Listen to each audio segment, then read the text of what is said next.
Durant ce temps qui nous sépare de Noël, nous allons pouvoir exercer notre patience, car il nous faudra attendre. L'attente, de toute façon, est une loi de la vie elle-même. Les gens pressés de la ville risquent d'oublier ce qui fait la réalité quotidienne des paysans et des viticulteurs. Ces derniers savent ce que c'est que d'attendre que le blé pousse ou que le raisin mûrisse. Et ainsi, tout ce qui pousse ou grandit, tout ce qui est fait de chair et de sang, tout ce qui vit dans le temps est soumis à la loi de l'attente. On ne peut pas tirer sur un arbuste pour qu'il pousse plus vite.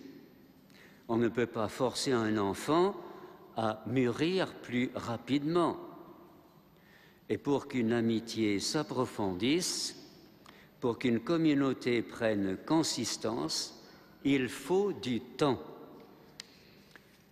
Pour qu'une blessure se cicatrise, pour qu'une révolte intérieure s'apaise, pour qu'un deuil se change peu à peu en espérance, il faut parfois beaucoup de temps.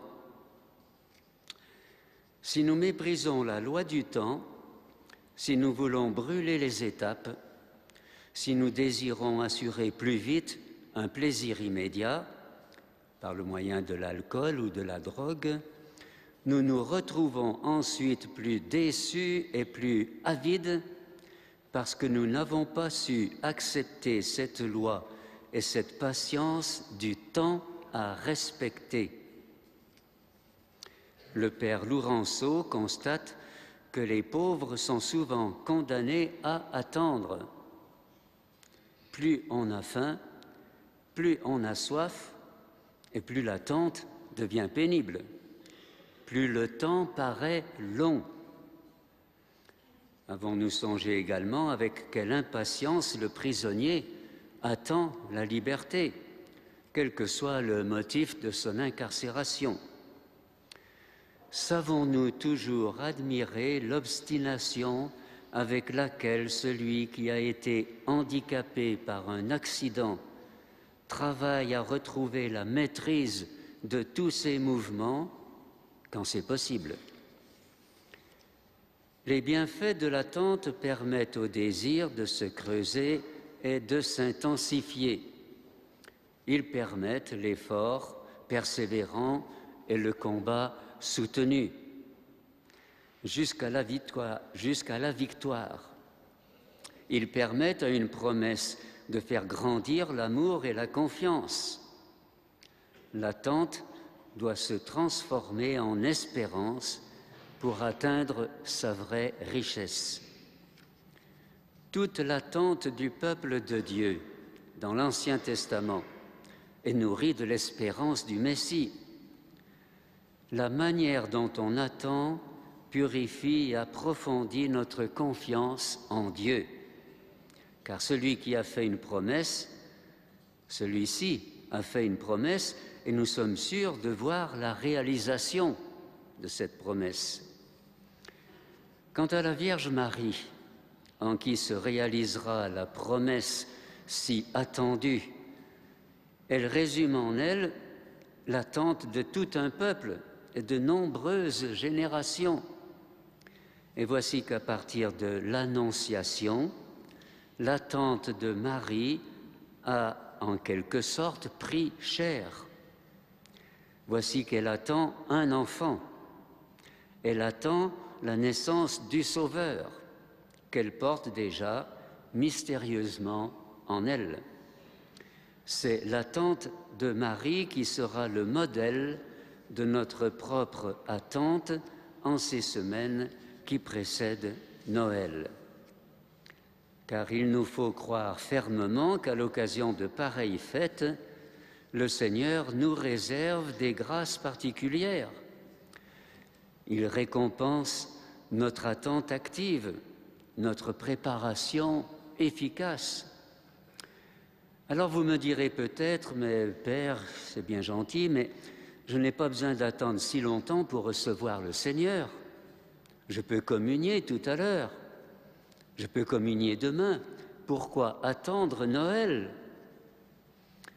Il est vrai que dans sa bonté, pour nous qui bénéficions de la nouvelle alliance, dans le nouveau peuple de Dieu qu'est l'Église, il est vrai que le Seigneur ne nous fait pas attendre si longtemps.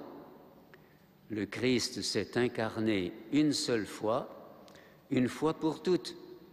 Il ne recommence pas chaque année à Noël. Notre attente à nous n'est pas la même que celle des Hébreux qui espéraient le Messie.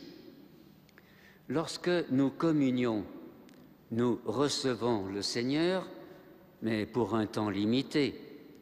C'est une grâce passagère, transitoire, dont la fugacité est aggravée par nos distractions fréquentes, qui abrègent encore notre tête-à-tête avec le Christ présent dans l'hostie.